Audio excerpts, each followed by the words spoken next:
নমস্কার। রত্ন নিয়ে আজকে দু চার কথা আলোচনা করি।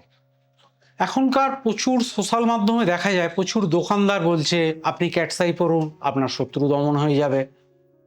আপনার ছেলেকে ভালো মুক্তো পড়ান, আপনার ছেলের মাথা ঠান্ডা হয়ে যাবে। আপনি ভালো কোয়ালিটির চুনি পড়ুন, আপনার ছেলে ভালো চাকরি পেয়ে যাবে। আপনি গোমেদ পড়ুন, আপনি কোনো পুলিশগত ঝামেলাতে বা কোর্ট কেসে জড়িয়ে আছেন, আপনি ঝামেলা থেকে মুক্তি পাবেন। সত্যি কি এগুলো হয়? না, এইভাবেই জ্যোতিষের প্রতিকার কখনো হয় না বা হওয়া সম্ভব নয়। কেন হওয়া সম্ভব নয় সে বিষয়ে আমি দু চার কথা বলছি। বা এখন দেখবেন প্রচুর লোক বিভিন্ন রকম ব্রেসলেট, এই ব্রেসলেট পরুন, আপনার আর্থিক অবস্থার উন্নতি হবে, আপনার শরীর ভালো থাকবে। কিন্তু এটা হয় না বা হতে পারে না। অন্তত ব্রেসলেট পরে তো কিছুই হয় না বা হতে পারে না বা হয় না। একটা সময় দেখবেন প্রচুর ফ্যান্সি গুডস আইটেম বিক্রি হতো। বাড়িতে ঢুকলে এখানে বুদ্ধ রাখুন, ওখানে তিন পাওলা ব্যাঙ রাখুন, ওখানে মুরগি রাখুন মূর্তি, ওখানে গরুর মূর্তি রাখুন, ওখানে চীনা দেবতাদের মূর্তি রাখুন, ওখানে ঘন্টা বাঁধুন, ওখানে কয়েন বাঁধুন। আজকে এগুলো পুরো ধুয়ে মুছে সাফ হয়ে গেছে। তেমনি দেখবেন আর কিছুদিন পর এই রিস্টে বিভিন্ন স্টোন পড়া, ব্রেসলেট পরা, আর এই ভ্যারাইটিস রকম টোটকা করার মানসিকতা, অবান্তর সব টোটকার ছড়াছড়ি, এগুলোর সত্যি বাস্তবিক কোনো খুব হাতে গুঁড়ে অতি সামান্য কয়েকটা টোটকা ছাড়া সমাজ মাধ্যমের বেশিরভাগ টোটকাতেই কোনো সুফল পাওয়া যায় না। দায়িত্ব নিয়ে বলছি। এবার স্টোন নিয়ে যেটা দু চার কথা বলবো বলছিলাম। ধরুন আপনার মনে হচ্ছে আপনার শত্রু আছে, আপনার বন্ধু সোনার দোকানে কাজ করে, সে বললো ক্যাটসাই পর তোর শত্রু কমে যাবে। আপনি ক্যাটসাইটা পড়ার পর দেখলেন শত্রু তো কমলোই না, উল্টে আপনার বাড়ির কেউ গুরুজন মারা গেল। আপনি ব্যাপারটা ঠিক বুঝতেই পারলেন না, ব্যাপারটা কোথা থেকে কি হলো। এই চেম্বারের অভিজ্ঞতাগুলো থেকে আপনাদের সঙ্গে শেয়ার করি। আপনি দুম করে ক্যাটসাই পড়ে ফেলেছেন, কিন্তু আপনার লগ্ন, আপনার আত্মকারক গ্রহ এবং আপনার ভাগ্যবতী গ্রহ সাপেক্ষে সেই মুহূর্তে ক্যাটসাই আপনার দরকারই নেই। কেতু আপনার লগ্নের দ্বাদশে বসে আছে, আপনার হঠাৎ ক্যাটসাই পড়ার পর আপনার খরচা বেড়ে গেল। বা কেতু আপনার লগ্নের দশমে বসে আছে। এই যে দশমে কেতুটা বসে আছে, অথচ আপনার চার্ট অনুযায়ী কেতুটা পারমিট করে না, আপনি জাস্ট লোকের কথা শুনে পড়ে নিয়েছেন যে শত্রু দমন হবে কেতু পড়লে, কেতু রেমেডি করলে। লগ্নের দশম স্থান থেকে কিন্তু পিতার বিচার করা হয়, এবং ভুলভাবে রেমেডি করার জন্য আপনার বাবার উপর একটা নেগেটিভ এফেক্ট চলে এলো, আপনার বাবার মৃত্যু এসে গেল। এবার দেখুন ক্যাটসাই অনেক রকমের আছে। ব্ল্যাক ক্যাটসাই আছে, গ্রিন ক্যাটসাই আছে, গোল্ডেন ক্যাটসাই আছে, হোয়াইট ক্যাটসাই আছে, ধূসর কালারের ক্যাটসাই আছে। আপনি কোন ক্যাটসাইটা পড়বেন, কেন পড়বেন, কী জন্যে পড়বেন? আপনি ব্ল্যাক ক্যাটসাইটা পড়লে কেন পড়বেন, কী জন্যে পড়বেন? আপনি হোয়াইটটা পড়লেও বা কেন পড়বেন, কী জন্যে পড়বেন? বিচারটা ভীষণ ডিপে গিয়ে করতে হয়, তবেই কিন্তু দর্শক বন্ধু প্রতিকারের সুফলটা পাওয়া যায়। প্রথমত দেখতে হবে লগ্ন সাপেক্ষে কেতু প্রতিকার আপনার চাটে হয় কি না। দ্বিতীয়ত দেখতে হবে কেতু আপনার কোন ঘরে বসে আছে, কত ডিগ্রি থেকে কত ডিগ্রির মধ্যে বসে আছে। ভাব বিচার করলে পরের ঘরে চলে যাচ্ছে না তো? কেতু কার নক্ষত্রে বসে আছে, সেই গ্রহর আপনার চাটে কোথায় বসে আছে, সমস্ত কিছু দেখে তবে আমি আপনাকে ডেসক্রিপশন দেবো আপনি হোয়াইট ক্যাটসাই পড়ুন, না আপনি ব্ল্যাক ক্যাটসাই পড়বেন, না আপনি গোল্ডেন ক্যাটসাই পড়বেন, না আপনি ধূসর কালারের ক্যাটসাই পড়বেন। এবার ক্যাটসাই অনেক রকমের আছে। ট্রান্সপারেন্ট ক্যাটসাই পড়বেন, না কিছুটা ট্রান্সপারেন্সি কম আছে সেইরকম ক্যাটসাই পড়বেন। আপনার চাটে কি সত্যি খুব ট্রান্সপারেন্ট ক্যাটসাই পড়ার দরকার আছে? সেটাও কিন্তু বিচারের অনেক সূক্ষ্ম থেকে সূক্ষ্মতর সূত্র আছে। আপনি খুব ট্রান্সপারেন্ট ক্যাটসাই পড়ে নিলেন, সেইভাবে ডিপলি বিচার না করে, আপনার কিন্তু কেতু আপনাকে ক্ষতি করে দিতে পারে। মানে জলের মুখ যতটা খোলার দরকার পাইপের নলে কলের, তার থেকে বেশি খুললে যেমন জলের অপচয় হবে বা আপনি কোনো জিনিস ধুচ্ছেন সেটা আপনার হাত থেকে পড়ে নষ্ট হয়ে যেতে পারে, তেমনি কোন স্টোন, কোন ট্রান্সপারেন্সি এবং কতটা কালার মেনটেন করে পরবেন এটা বোঝা কিন্তু খুব দরকার। আপনি পান্না পড়ছেন, পান্না আপনি কচি কলাপাতা কালারের পরবেন, না বটল গ্রিন কালারের পরবেন, না সি গ্রিন কালারের পরবেন, না অলিভ গ্রিন কালারের পরবেন? জ্যোতিষী তো আপনাকে পান্না লিখে ছেড়ে দিল, আপনিও অত তলিয়ে বিচার করছেন না, তার তো এডুকেশনগত সেই যোগ্যতাই নেই, সেও অতটা তলিয়ে বুঝছে না।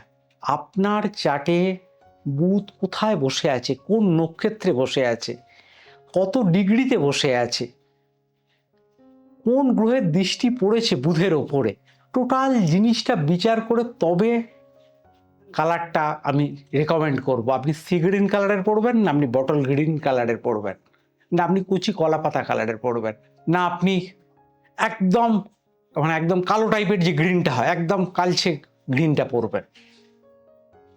কথাগুলো হয়তো দর্শক বন্ধু আপনারা খুব নতুন শুনছেন, কিন্তু প্রতিকারটা না অনেক তলিয়ে গিয়ে অনেক তলায় গিয়ে করলে তবেই তার কিন্তু সুফলটা পাওয়া যায়, নচেত কিন্তু এত ইজিয়েস্ট নয় ব্যাপারটা।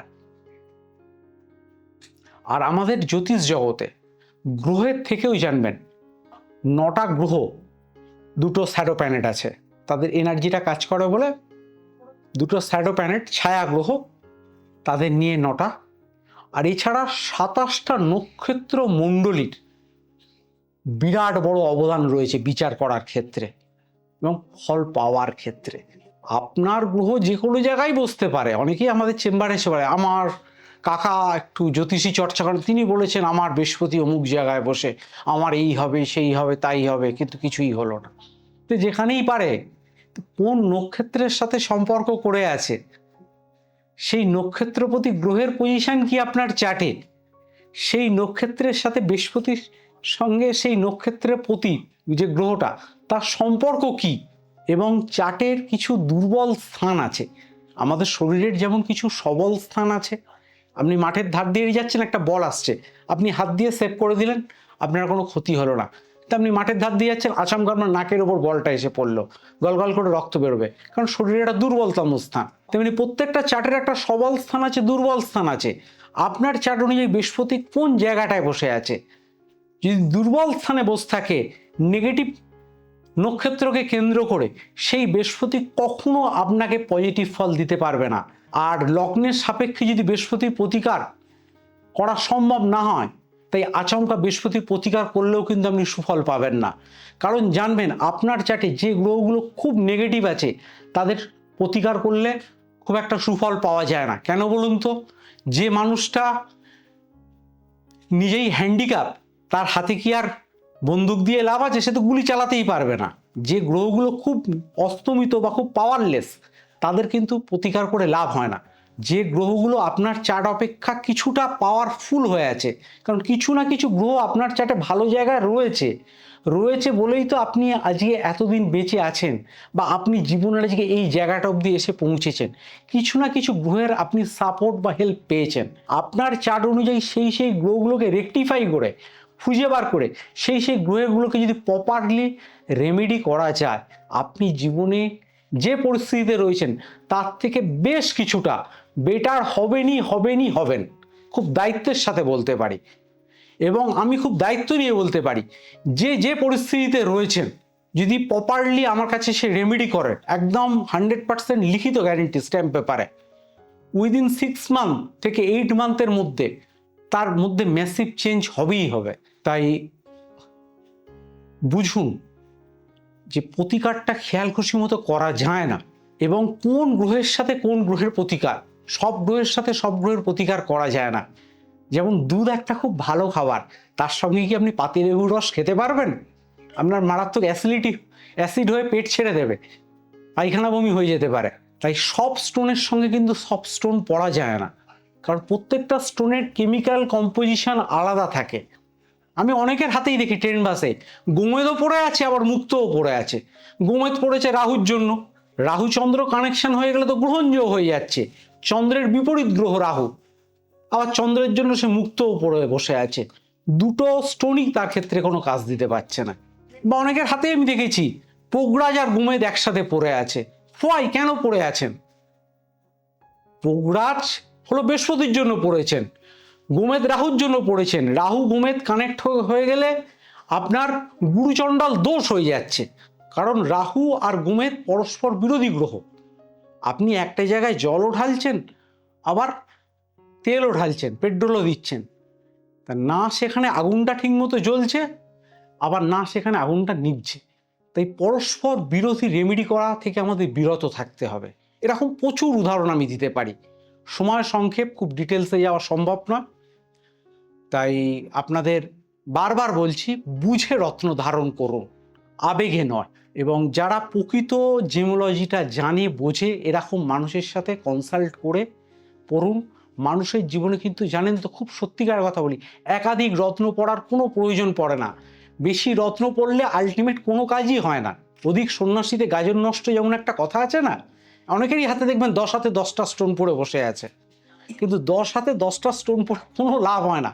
প্রত্যেকটা স্টোনই প্রত্যেকটা স্টোনকে ক্রস করে দিচ্ছে। একটা মানুষের জীবনে 2 থেকে 3টে stone remedy enough enough enough. কিন্তু আমাদের কলকাতা শহরে এমন প্রচুর জ্যোতিষী আছে, যখনই তাকে আপনি ভিজিট করবেন, দেখাবেন, তখনই আপনাকে একটা নতুন স্টোন পড়িয়ে যাচ্ছে আপনাকে। এই করতে করতে স্টোন আপনার বেরিয়েই যাচ্ছে। বুঝে মানুষের কাছে আসুন। আমার অনুষ্ঠানটা ভালো লাগলে আমার চ্যানেলটা সাবস্ক্রাইব করবেন, নোটিফিকেশানটা টিপবেন এবং অন্য মানুষকে শেয়ারও করতে পারেন। আর যদি মনে হয়, ফোন নাম্বারে যোগাযোগ করতে পারেন। এই নাম্বারটাই ফোন করলে আপনি আমার সঙ্গে দেখা করতে পারবেন, কিন্তু অবশ্যই অ্যাপয়েন্টমেন্ট করে দেখা করবেন। আমাকে পশ্চিমবঙ্গের প্রত্যেকটি শহরে পাবেন। আজ আসছি, পরবর্তী অনুষ্ঠানে আবার আপনাদের সঙ্গে দেখা হবে। নমস্কার।